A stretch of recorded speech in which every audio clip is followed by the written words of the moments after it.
Leave the house spotless for my guests, my daughter-in-law demanded, but she didn't expect my reaction. I watched through the hidden camera as Vanessa walked through my house one last time, running her perfectly manicured finger along the mantelpiece, checking for dust. She had no idea that in exactly 48 hours, her entire world would collapse. She had no idea that the sweet, accommodating mother-in-law she thought she'd manipulated for 5 years was about to destroy everything she'd built on lies. But most importantly, she had no idea that I knew about the sale. My house. My home of 37 years. Sold behind my back like I was already dead. The notification had arrived 3 days earlier. A courtesy email from the county recorder's office about a pending property transfer. My property. ID stared at that screen for 20 minutes, my hands shaking so badly ID nearly dropped my phone. At first, I thought it was a mistake. Some clerical error. But then I saw the buyer's name, the closing date, and the sale price. $1.2 million. My son Michael's signature on the documents. Not mine. Never mine. I am Margaret Helen Foster, 65 years old, retired third-grade teacher, widow of 15 years, and apparently, the world's biggest fool. Or at least, that's what Vanessa must have thought. That's what they all must have thought. Sweet old Margaret, who baked cookies for every school event, who never said no, who cleaned and cooked and babysat and wrote checks whenever her son and his wife needed money. Which was often. Very often. I always prided myself on being kind. My mother raised me to believe that family came first, that you sacrificed for the people you loved, that being a good person meant putting others' needs before your own. For 43 years, I lived by those rules. I taught them to my students. I modeled them for my son. I tried to teach them to my grandchildren, though I rarely got the chance anymore. Vanessa had other ideas about what they should learn. The day after I discovered the sale, I did what any normal person would do. I called my lawyer. Richard Barnes had handled my husband's estate, my will, my few rental properties. He knew me as the nice lady who always brought him pumpkin bread at Thanksgiving. But when I walked into his office that morning, I wasn't carrying baked goods. I was carrying documents. Lots of documents. The house had been in my name alone. My husband Thomas had inherited it from his mother, and when he died, it passed to me. Clean title. No mortgage. No liens. Just me and my name on that deed. Michael had no legal right to sell it. None whatsoever. Richard's face had gone pale as he reviewed the forged paperwork. Someone had created a power of attorney document with my signature. A very good forgery, actually. Professional. Expensive. The kind of thing that took planning and money and absolute certainty that I'd never fight back. They were right about me never causing trouble. They were wrong about everything else. I'd spent my entire career teaching children about consequences. About how actions have reactions. About how the choices we make today determine the life we live tomorrow. I'd taught hundreds of students that cheating might work once, but it always catches up to you. That lying creates a tangled web you eventually can't escape. That hurting others always comes back around. It was time for Vanessa to learn those lessons. Richard laid out my options. Criminal charges for fraud and forgery. Civil suits for damages. Injunctions to stop the sale. The legal system offered many paths to justice. But I'd been thinking about something else. Something that had been growing in my mind since that email arrived. Something that would teach a more memorable lesson than any court ever could. I asked Richard one question. The house deed had a clause from when Thomas' grandmother originally purchased it in 1945.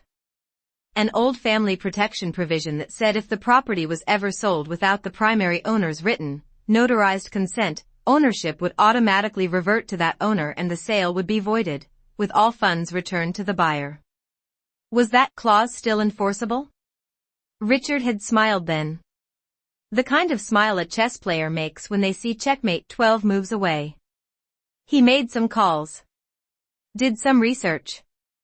3 hours later, he confirmed it. Not only was the clause enforceable, but the penalties for attempting to circumvent it had been strengthened by Illinois state law in 2008. Anyone who tried to forge documentation to sell the property would face automatic criminal charges, plus civil liability for treble damages. Vanessa had been so careful. So meticulous. She'd planned everything perfectly. Except she'd never actually read the property deed. She'd never done the research. She'd just assumed that because Michael was my son, because they'd convinced me to add his name to some bank accounts over the years, because I'd always been so accommodating, that taking my house would be easy. She was about to learn the cost of assumptions. I went home that day and did something I'd never done before. I opened my laptop and started researching surveillance equipment.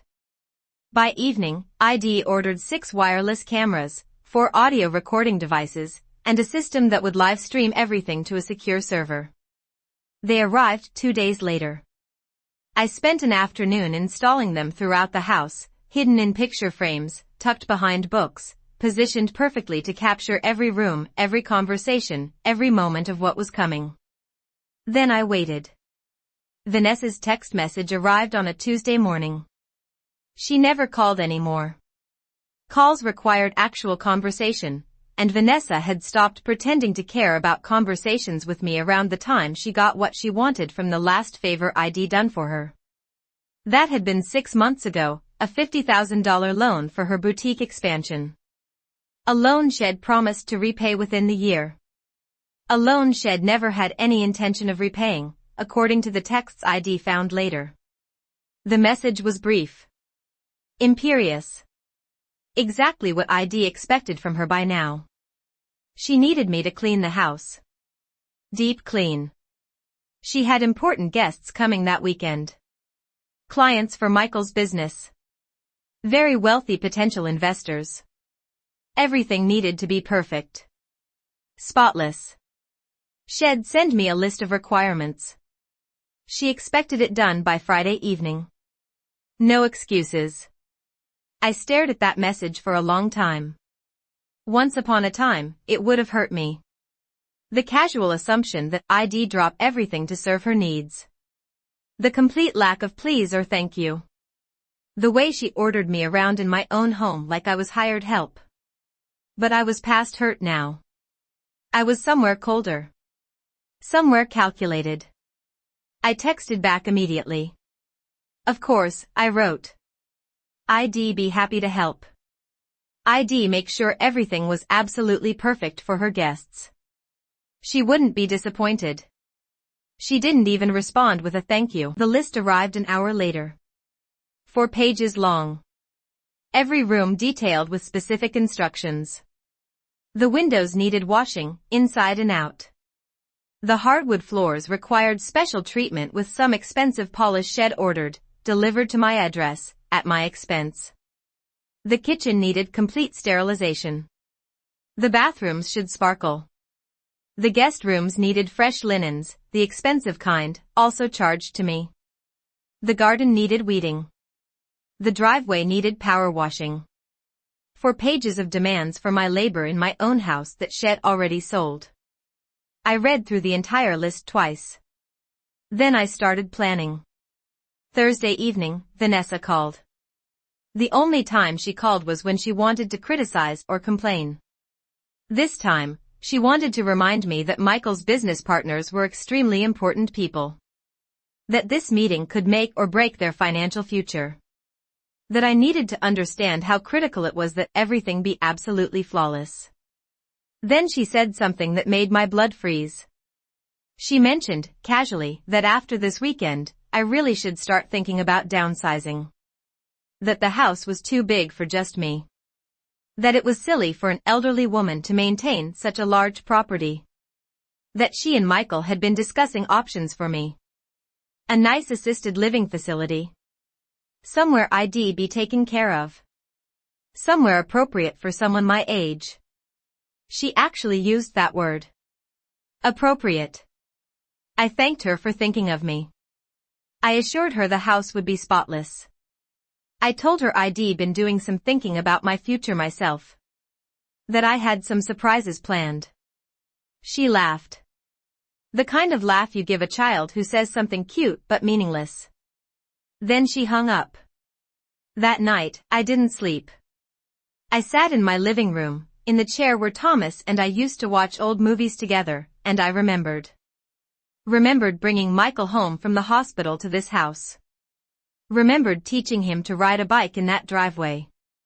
Remembered every birthday party, every Christmas morning, every scraped knee and high school heartbreak and college acceptance letter. This house held 43 years of memories. It held my husband's presence in every corner.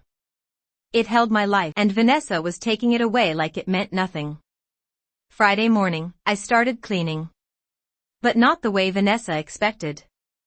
I cleaned out my personal belongings. Every photo album, every piece of jewelry, every document, every item that mattered to me. I'd rented a storage unit the week before. Everything precious went into boxes and got moved out. Not by me. I'd hired professionals. 3 strong young men who loaded everything efficiently while I supervised and made sure the cameras caught every moment. Then I did clean. I cleaned exactly as Vanessa demanded. I followed her list to the letter. The house gleamed. Every surface shined. The floors reflected light like mirrors. The windows were crystal clear. The garden looked magazine perfect. Every single demand on her 4-page list was met with absolute precision. But I added a few touches of my own. In the master bedroom, I placed a folder on the nightstand. Just a simple manila folder, nothing that would immediately draw attention, but positioned where curious guests would definitely notice it during a house tour. In the kitchen, I left my laptop open on the counter, screen angled just right for the hidden camera to capture anyone who might look at it. The browser was open to my email. To a very specific email chain. In the living room, I arranged the furniture slightly differently than usual. Enough that someone familiar with the house would notice. Enough to make Vanessa wonder. In the guest bathroom, I placed fresh towels with something tucked between them. Something small. Something that would fall out if anyone picked them up. Then I did one final thing. I went to each hidden camera and made sure the live stream was active and recording. The stream was set to automatically save to 3 separate cloud servers. The password was shared with Richard Barnes and 2 other people Vanessa didn't know about yet. But she would. She definitely would. By Friday evening, the house was perfect. Exactly as demanded. I walked through each room one last time, checking every detail. Vanessa would arrive tomorrow to inspect before her guests came. She always inspected. Always found something to criticize. But this time, she wouldn't find anything wrong with the cleaning. This time, she'd find something much more interesting. I went home to my sister's house, where I'd been secretly staying all week. Linda had been horrified when I told her everything. She'd wanted to confront Michael immediately. But I'd made her promise to wait. To trust me. To let me handle this my way. That night, I lay in Linda's guest room and reviewed the plan one more time. Every piece was in position. Every contingency was covered. Every possible reaction had been anticipated and countered. I'd spent 5 years watching Vanessa manipulate and scheme. I'd learned from her. And unlike her, I'd had a lifetime of teaching to practice patience and strategy. Saturday morning arrived cold and clear. October in Chicago always brought beautiful autumn days, and this was one of the finest. The kind of day where everything feels crisp and possible. The kind of day where consequences come due. Vanessa arrived at the house at 9 in the morning. I watched through the camera feed on my phone as she let herself in with the key I didn't know she'd copied. She walked through each room, inspecting my work with the air of a general reviewing troops. I could see her expression shifting from skeptical to surprised to reluctantly impressed. The house really was spotless. Exactly as Shed demanded. She made it to the master bedroom. Saw the folder. I watched her hesitate, look around as if checking for witnesses in her own house, then pick it up. Her face as she read the contents was everything I'd imagined. Confusion first. Then shock. Then rage. Then fear. The folder contained copies of text messages. Her text messages. To Michael. About the house sale. About me. About their plans. About what she really thought of this family Shed married into. Every cruel word. Every calculated scheme. Every lie Shed told. Every person Shed manipulated. All printed out in full color with timestamps and phone numbers clearly visible. But that wasn't all the folder contained. There were also bank statements. Showing the transfers from my accounts to hers over the years. Showing the loans never repaid. Showing the credit cards opened in my name without my knowledge. Showing the systematic financial exploitation that had been happening for 60 months. And there were property documents. The real ones. Showing the ownership of the house. Showing the protection clause. Showing that the sale she thought was finalized was actually completely void. Showing that Shed committed multiple felonies. Showing that she had no legal leg to stand on whatsoever. I watched her hands shake as she flipped through the pages. I watched her face go pale. I watched her pull out her phone and call Michael. The audio recording caught every word. The panic in her voice. The desperation. The way she started assigning blame before even knowing if she was caught. Michael didn't answer. He was at the office, preparing for the big meeting. Preparing to celebrate selling his mother's house and using the money to expand his business. Preparing to become rich on my sacrifice. He had no idea what was waiting for him. Vanessa left the bedroom and went to the kitchen. She saw the laptop. Saw the open email. I watched her lean over to read it, and I watched her face transform from panicked to terrified. The email was from the county recorder's office. It detailed the investigation into the fraudulent property transfer. It listed the charges that would be filed. It named both her and Michael as defendants. It explained that this particular crime, given the value of the property and the clear evidence of premeditation, carried mandatory prison time. But the email wasn't from yesterday or last week. It was from 3 days ago. Which meant ID known for 3 days. Which meant everything she thought Shed gotten away with was already exposed. Which meant I'd been playing her this entire time. She ran to the living room. Noticed the furniture. Noticed the missing pictures. Noticed that the house looked cleaned out, not cleaned up. Noticed too late what I'd been doing while she thought I was scrubbing her floors. Her phone rang. Michael, calling back. The camera caught her answer, caught her frantic explanation, caught her trying to figure out what had gone wrong. She told him about the folder. About the email. About the feeling that something was very, very wrong. He told her to calm down. Told her she was being paranoid. Told her that his mother would never fight back. That Margaret Foster, retired teacher, baker of cookies, writer of checks, would roll over and accept whatever they decided because that's what Shed always done. He was wrong about me. Had been wrong for a very long time. The doorbell rang at 10 o'clock. Vanessa jumped like Shed been electrocuted. She went to the door and looked through the peephole. I couldn't see her expression from the camera angle, but I could see her body language. Rigid. Defensive. Terrified. She opened the door anyway. She had to. She still thought she could control this situation. She still thought she could manipulate her way out of consequences. The people at the door weren't her wealthy investors. They were Richard Barnes, my attorney. They were Detective Sarah Chin from the Cook County Fraud Division. They were a process server with a briefcase full of legal documents. And they were accompanied by a local television news crew that ID given an exclusive tip about an interesting real estate fraud case. ID always taught my students that education should be public. That lessons learned in private don't benefit the community. That when someone does wrong, the consequences should be visible so others can learn from them. Vanessa was about to get a very public education.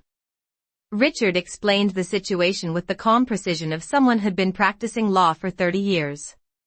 The sale was void. The ownership reverted to me immediately. All funds were being returned to the buyer, who was understandably upset about the attempted fraud. Criminal charges were being filed against both Vanessa and Michael for forgery, identity theft, wire fraud, and elder abuse.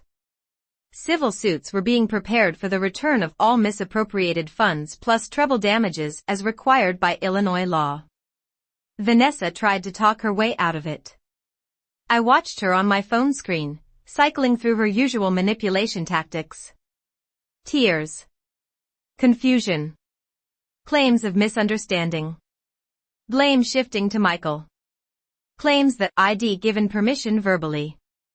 Suggestions that I was senile and didn't understand what ID signed. Every word she spoke was recorded. Every lie documented. Every attempt at manipulation caught on multiple cameras and broadcast live to the television crew. Detective Chan asked her to accompany them to the station for questioning. It wasn't phrased as a request. The news crew asked if she had any comment for their viewers.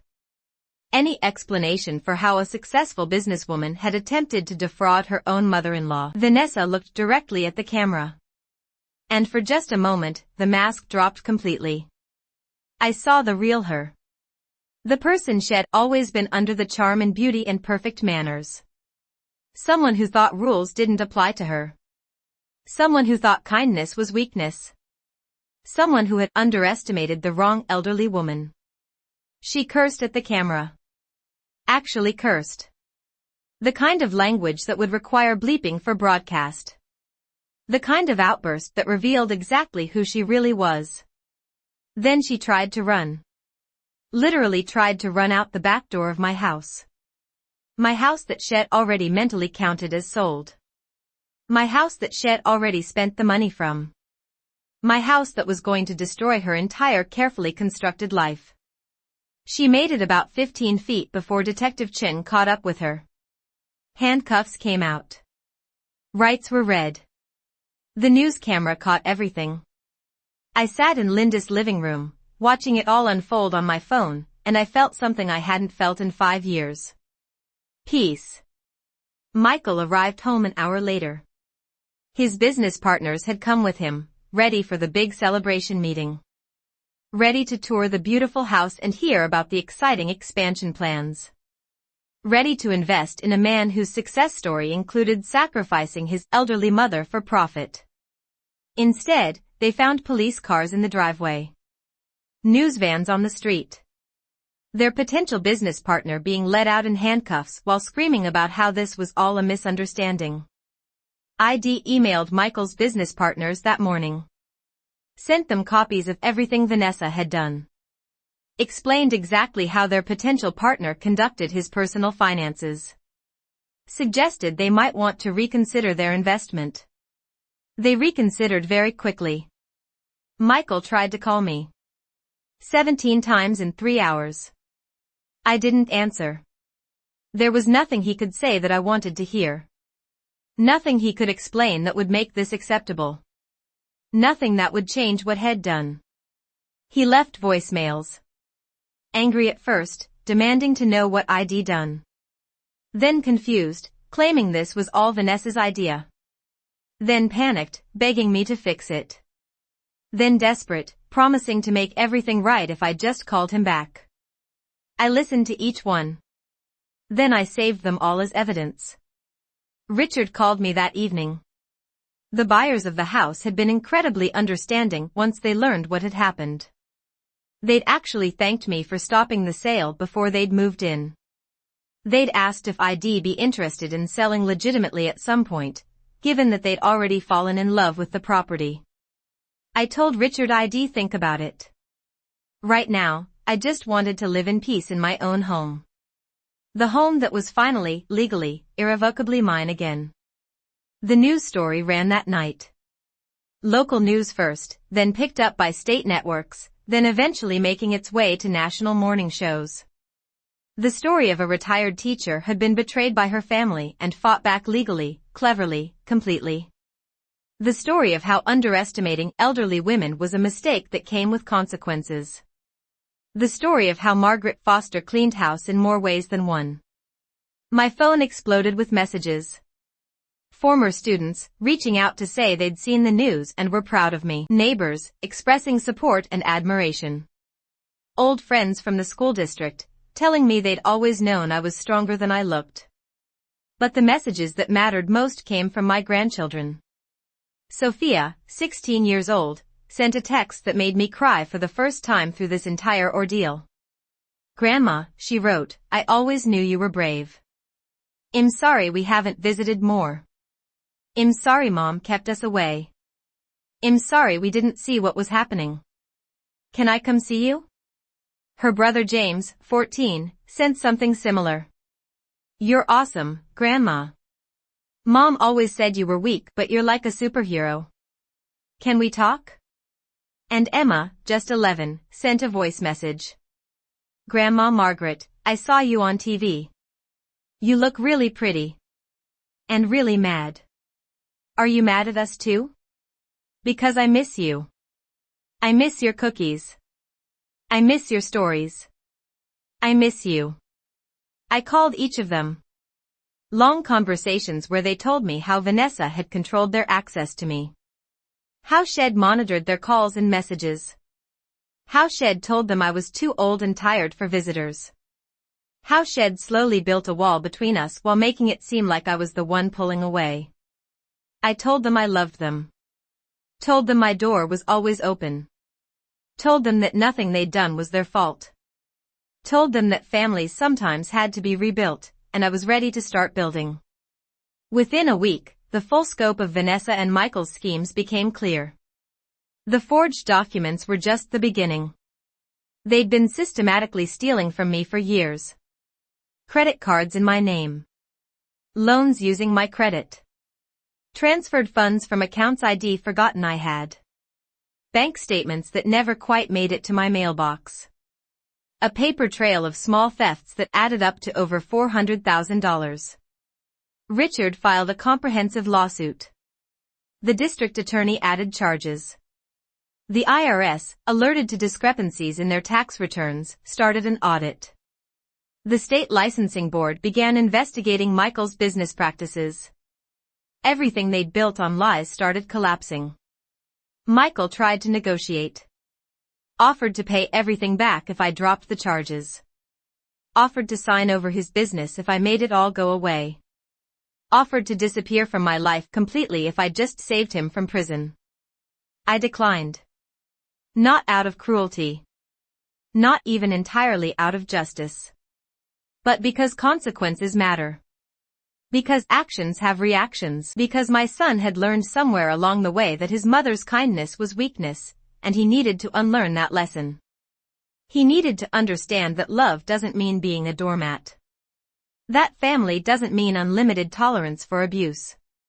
He needed to grow up. At 42 years old, he finally needed to grow up. The trial was scheduled for the following spring. But before then, something unexpected happened. Vanessa's parents called me. Elderly themselves, living on fixed income in Florida, they'd seen the news. They'd been horrified. They'd had no idea what their daughter had become. We talked for 3 hours. They apologized profusely, though I told them they bore no responsibility for their adult daughter's choices. They told me stories about Vanessa growing up. How Shed always wanted more. How Shed always felt entitled to things other people had. How they'd tried to teach her better but somehow failed. I told them about teaching. About how sometimes, despite your best efforts, students don't learn the lessons you try to impart. About how some people have to learn through consequences instead of instruction. About how it's never too late to learn, but sometimes the tuition for those lessons is very, very high. They understood. They were living with their own disappointment, their own sense of failure, their own grief over who their daughter had become. Before we hung up, Vanessa's mother asked me one question. Did I think Vanessa could change? Did I think she could learn from this? I thought about it carefully before answering. I thought about 43 years of teaching. About the students who struggled and grew. About the ones who never quite got there. About the moment when you realized that education was as much about the student's willingness as the teacher's effort. I told her honestly. I didn't know. Some people changed when they hit rock bottom. Some people just kept digging. But I knew one thing for certain. If Vanessa was going to change, she'd have to do it on her own. She'd have to face consequences. She'd have to experience the full weight of what she'd done. And she'd have to decide, completely independently, to become someone different. Nobody could do that work for her. Not her parents. Not Michael. Certainly not me. Her mother thanked me. Said I was kinder than she'd expected. Said Vanessa didn't deserve my compassion. I told her that compassion and consequences weren't opposites. That you could care about someone and still hold them accountable. That sometimes, the kindest thing you could do was let someone experience the full results of their choices. That was the last time we spoke. The house felt different after I moved back in. Emptier, despite all my belongings being returned from storage. The memories were still there, but they felt distant somehow.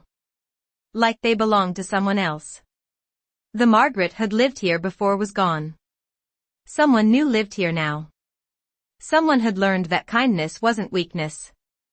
That being accommodating didn't mean being a victim.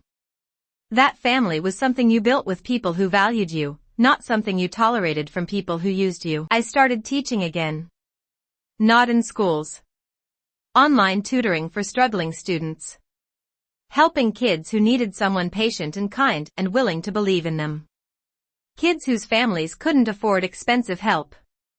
Kids who reminded me why I'd become a teacher in the first place.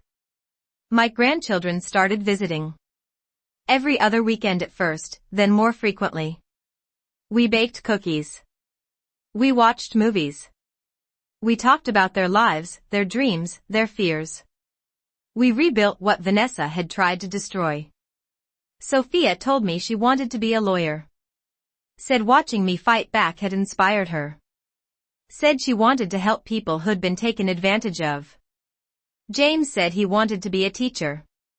Said he'd always remembered my stories about my students. Said he wanted to make a difference like I had. Emma just wanted to make cookies and hear stories about when her dad was little. Before everything got complicated. When families were simple and love was uncomplicated. I gave them what they needed. Different for each child. But rooted in the same principle. That they were valued. That they mattered. That I would always be here for them. Michael wrote me a letter from jail. 6 pages, handwritten, full of apologies and regrets. He explained how it had happened. How Vanessa had suggested it. How he'd been under financial pressure. How the business was failing. How he'd convinced himself I'd be fine, that I didn't need the house, that I'd understand eventually. How he'd been wrong about everything. I read it twice. Then I put it in a drawer. Maybe someday I'd respond. Maybe someday I'd forgive him. But forgiveness wasn't something you rushed. It wasn't something you forced. It was something that grew slowly, carefully, over time. If it grew at all. Vanessa never wrote. Never called. Never reached out. I heard through Richard that she'd blamed Michael for everything in court. Claimed she'd been manipulated. Claimed she'd been a victim too. The jury hadn't believed her. The evidence was too clear. The planning too meticulous. The manipulation too calculated. She got 7 years. Michael got 5, both with restitution orders that would take them decades to repay. I testified at their sentencing. The judge asked if I had anything to say about the appropriate punishment. I spoke for 15 minutes. I talked about trust and family and betrayal. Asked if we could talk. I agreed to meet him at a coffee shop. Neutral territory. Public space. He looked older. Thinner. Tired in a way that went beyond physical exhaustion. He apologized again. Said prison had given him time to think. To really understand what he'd done. To see how he'd been raised versus how he'd turned out. He asked what he could do to make it right. I told him honestly. Nothing. There was no making it right. There was only moving forward and being better. He asked if I'd ever forgive him. I told him I didn't know. That forgiveness wasn't a switch you flipped. That it was a process. That it required consistent changed behavior over time, not just words.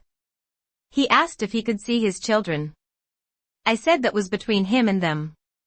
That I wouldn't interfere either way. That they were old enough to make their own choices about relationships. He thanked me. Said he didn't deserve my fairness. I told him nobody deserves anything. We just make choices and live with consequences. We didn't hug goodbye. We shook hands. Like business associates. Like two people who shared history but not intimacy. Like strangers who were trying to figure out if they could become something more. Maybe someday we would. Maybe not. I was okay with either outcome. Vanessa got out 2 years later. I heard about it secondhand. She didn't contact me. Didn't contact her children. Moved to another state and started over. I hoped she'd learned something. I suspected she hadn't. Some people never do. The house still stands. I still live here. But it's different now. It's truly mine. Not my husband's that I inherited. Not my son's that he wanted to steal. Mine. Earned through standing up for myself. Claimed through refusing to be a victim. The grandchildren are grown now. Sophia graduated law school and works for a non-profit helping elderly clients. James is finishing his teaching credential. Emma just started college, majoring in social work. They visit often.